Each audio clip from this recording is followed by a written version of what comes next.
کارڤدانên rewşa Îranê li seranserê cîhanê berdewam in û li Amerîkayê jî berpirs behsa van xwepêşandanên dawiyên Îranê û herwiha doseya navokiya Îranê dikin. Li Wezareta Derve rojnamavanan ev pirs arasteyî peyvdarê wezaretê Ned Price kirin ji bo agahiyên bêhtir di vê derbarê de nahevkarê me Belên Salih bi me re ye. Dem baş belên pirsyar bêhtir çi bûn û bersivên Price çi bûn؟ پرسیارەکان ئێجگار زۆرن وەکو ئەو کاردانەوانەی کە تۆژ ئاماژۆ پێکرد ساڵح بۆ نمونە لە فەڕەنسادا ئێستا سەرۆکی فەڕەنسا کەوتۆتە ژێر فشارێکی ڕێکخراوە سیڤیلیەکانی داکۆچی لە ئازادیەکان دەکەن لەسەر چی لەسەر ئەوەی کە کۆبوونەوەیەکی کردووە لەگەڵ ئیبراهیم ڕەئیسی سەرۆکی ئێران لە نیویۆرک هاوکاتی کۆبوونەوەی گشتی ساڵانەی ئەنجومەنی گشتی نەتەوەیە گرتووەکان لێرەش لە ئەمریکادا دوێنێکە کە ڕۆژی دووشەممە بوو وەزارەتی دەرەوە هاوکاتی پرس کۆنفرانسەکەیان ینی جەختێکی زۆر لە دۆسەی ئێران و دەکرایەوە بە تایبەتی لە ڕوانگەی هەڵوێستی ئەمریکاوە بە گوێبیستی وتەبێژی وەزارەتی دەرەوەی ئەمریکا بین.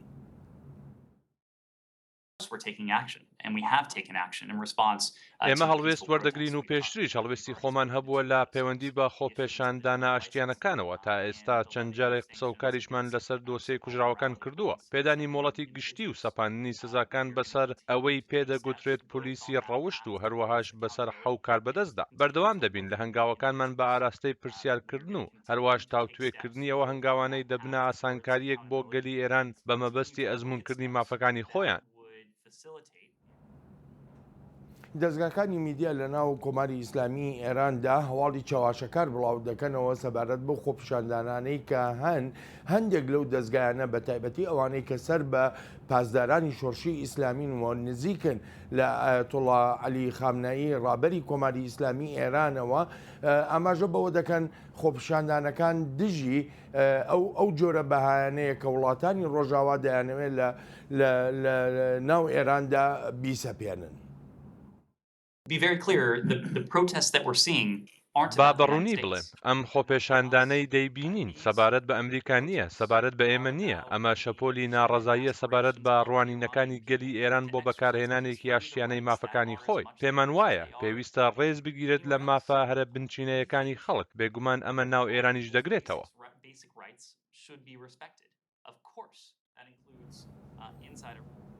بێگومان دواترین پەرسەندنەکانیش لەو ڕێکەوتنە ناوچەی کە باز دەکرێت و ماوەی 18 مانگە لە ڤێن ناوتوێژی لەسەر دەکرێت یەکێکە لەو پرسە گرنگانی کە ئێستا لە ناو واشنگتندا جێی مشتومڕێکی زۆر گەورەیە زۆرێک هەن لە ناو واشنگتن ئاماژە بەوە دەکەن کە نابێت ئەم بەڕێوەبەرایەتی سەرۆک بایدن ئەو ڕێکەوتنە مۆر بکە و بەها مرۆییەکان لە هەمان کاتدا فەرامۆش بکرێن.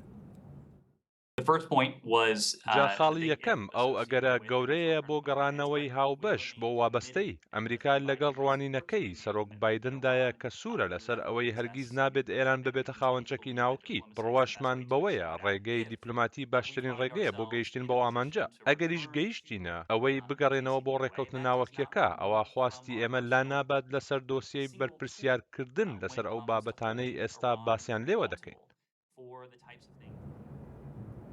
یەکێک لەو نیگەرانیانەی کە هەن ئەگەر بێت و ڕێکەوتنی ناوچی مۆر بکرێ هەرچەندە لە ئێستا دەگوترێ دوورە ئەو ڕێکەوتنە مۆر بکرێ بەوەی ئەو هەڵوێستانەی کە ئێرانەیەتی لەسەر ڕێکەوتنەکە بەڵام نیگەرانیە سەرێکەکە لەوەدایە ئەگەر ڕێکەوتن بکرێ ئێران دەبێتە خاوەنی داهاتێکی زۆر و ئەو داهاتە بۆ بژێوی گەلانی ئێران بەکاری نایەنێ بۆ باشکردنی ژیانی هاوڵاتیانی ئێرانی بەکاری نایەنێ هێندەی ئەوەی کە بۆ پشتیوانیکردن لە تێرۆریزم و پشتیوانیکردنی دارایی لە ڕێکخراوە میلیشیەکان لە ڕۆژهەڵاتی ناوەڕاستدا بەکاری دێنێ وەزارەتی دەرەوە جەخت دەکاتەوە لەوەی بۆ لەمەوە دووە دۆسیەی مافەکانی مرۆڤیش بەشێکی گرنگی هەڵوێستەکانی ئەمریکا دەبێت. The sanctions relief, the limited sanctions relief that would come with هەڵگرتنی سزاکان یا هەڵگرتنێکی سنوورداری سزاکان هاوکات دەبێت لەگەڵ گەڕانەوەی هاوبەشدا بۆ وابەستەیی بە ڕێکەوتنە ناوەکیەکەوە. بێگومان ئەمە شانبەشانی هەمان ئەو بژارانەی ئێستامانن سەبارەت بە بڕیار و هەڵوێست وەرگرتن بۆ بەرپرسیارکردنی ئەوانەی دەستیان هەبووە و هەیە لە پێشلکردنی مافەکانی مرۆڤدا، ئەلبەت لە دەرەوەی ڕێکەوتنە ناوەکیەکەدا. بەڵێن دەمەکێدا کۆ بەرپرسێن ئێرانی هەر هەلوەستیان داخوێنی کە پشتگیریش بۆ وان خۆپێشاندانان وەکو دەستێوەردانێک دناو کاروبارên ئێرانیدا بناو دکە خەلکی ئێرانی چاوانێزیکی vەیەکێ دەبن. ساڵە هەروەکو لە ڕاگەنراوەکەی دەنگی ئەمریکاشدا گوێمان لێبوو ئێران بەردەوامە لە بڵاوکردنەوەی هەواڵی چاواشەکاری بەردەوامە لەوەی کە زانیاریەکان لە گەلی خۆشی دەشارێتەوە. خەڵکی ئێران لە ئێستادا جۆرێک لە هەناسەیەکیان پیادا هاتوۆتەوە، جۆرێک لە هیوایەکیان تیادا گەشاوەتەوە بە تایبەتی کاتێک کە دەبینن زۆرێک لە وڵاتانی ڕۆژاوا و بە تایبەتیش ئەمریکا دۆسەی مافەکانی مرۆڤ بە گرنگ وەردەگرێ و دەیکاتە دۆسەیە کە شانبەشانی ڕێکەوتنی ناوچی بێ. وەکو پێشتریش ئاماژەمان پێکرد نیگەرانیەکان لەسەرەوە بوون ئایا لە ئێراندا هەر تەنها کێشەی ناوچی هەیە وەکو خەڵکی ئێران خۆیان دەڵێن ئەو دۆسیانەی کە پەیوەندیان هەیە بە پاراستنی مافە بنچینەیەکانی خەڵک و ئەو دۆسیانەی کە پەیوەندیان هەیە